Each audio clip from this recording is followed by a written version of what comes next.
जब पूरी दुनिया कोरोना के संकट से जूझ रही थी, उस वक्त चीन ने अपने यहाँ बहने वाली मेकांग नदी का बहाव कम कर दिया, जिससे 4 देशों लाओस, कंबोडिया, वियतनाम और थाईलैंड में सूखे की नौबत आ गई। चीन की क्रूरता की ये अकेली मिसाल नहीं है। आज से लगभग 60 साल पहले भी चीन के तानाशाह ने एक ऐसा ही खतरनाक फैसला किया कि जिससे पूरा पर्यावरण हिल गया था। इस खतरनाक मुहिम का नाम था ग्रेट लीप फॉरवर्ड प्रोजेक्ट।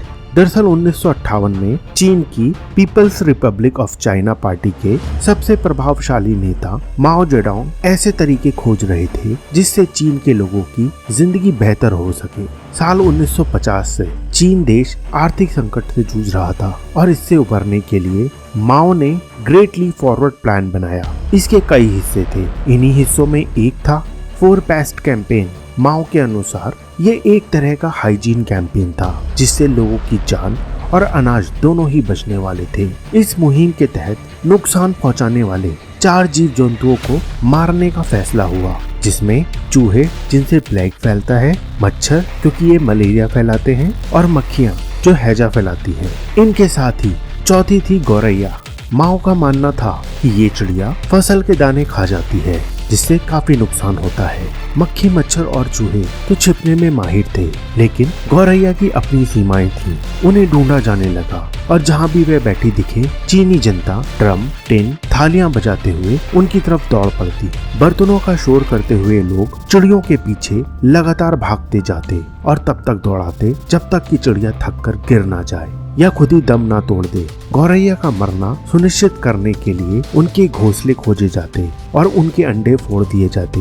गौरैया के बच्चों को भी जमीन पर पटक दिया जाता था। इस मुहिम में बड़े लोगों के साथ साथ छोटे बच्चे भी खूब खुशी से गौरैया के सामूहिक कत्ल का हिस्सा बनने लगे।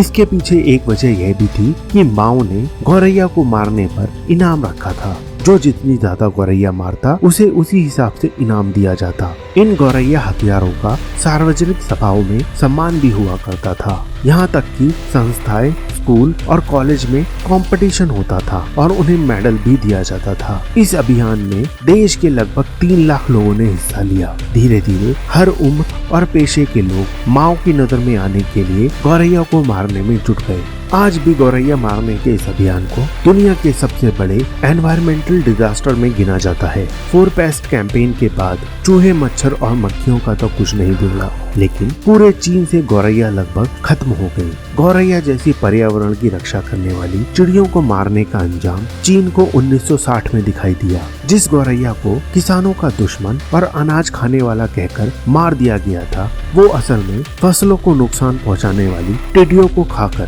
फसल की रक्षा करती थी। 1960 में फसल की पैदावार बहुत कम हुई क्योंकि सारी फसलों पर टिड्डियां लग चुकी थी। माओ को तब तक अपनी गलती समझ आ चुकी थी, लेकिन ये आपदा यहीं नहीं रुकी। माओ ने अप्रैल 1960 में 4 पेस्ट कैंपेन की लिस्ट से गौरैया का नाम हटाकर उसकी जगह टिड्डियों को मारने का आदेश जारी किया। टिड्डियों को मारने के लिए फसलों पर कीटनाशक डाले जाने लगे, लेकिन ज्यादा कीटनाशक के इस्तेमाल से बची हुई फसल भी खराब हो गई। इन 2 सालों में गौरैया के ना होने के कारण टिड्डियों और फसल को नुकसान पहुंचाने वाले दूसरे कीड़ों की तादाद तेजी से बढ़ी, जिससे पैदावार लगातार घटती गई और इसकी वजह से चीन में भयंकर अकाल पड़ गया। माना जाता है इस दौरान 2.5 करोड़ से भी ज्यादा चीनी आबादी मारी गई।